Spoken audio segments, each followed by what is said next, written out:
Hey, Rice Girl Love fans, this is Amy Tippins. I just wanted to share a little story with you and a little insight I recently got.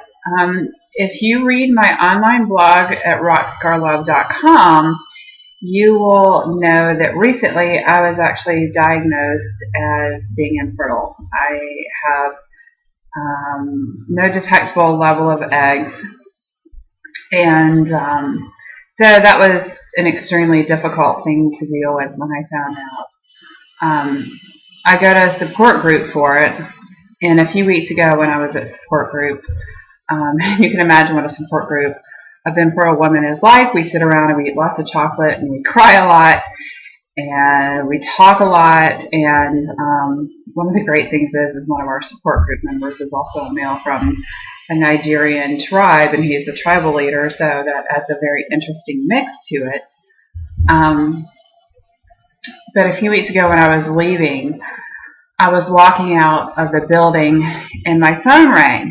And coming out of support group, I'm sure you can imagine, is very emotional sometimes. And so I didn't actually want to answer the phone. But I looked down and it was a young lady that I'm friends with, who is actually a high school child. And she was calling to get some advice on how to deal with and confront a friend who is on drugs, and how did she handle that situation, and what were the healthy boundaries for her to draw in that relationship. And when she called and answered, I had a realization a few hours later that she didn't realize it, but she was actually giving me a gift when she called.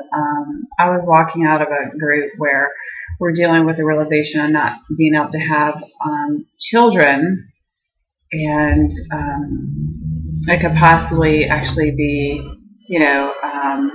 an adoption situation one day, but we can't have our own DNA children. And I really struggle with, can I adopt because of my past? And so in that moment, she gave me a gift of helping me recognize that it was always a place for me to help inform and shape a child's future. And I might not be a parent one day, but there was going to be a lot of opportunities in my life to really make a difference in a child and help to shape and mold them.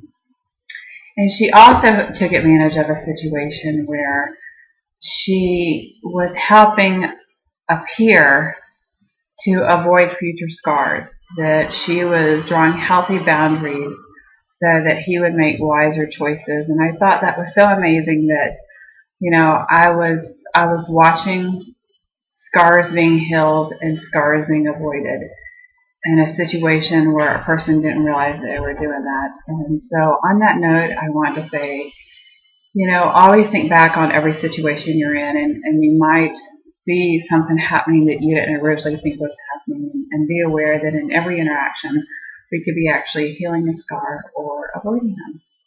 So with that, I hope you have a great afternoon and a great weekend.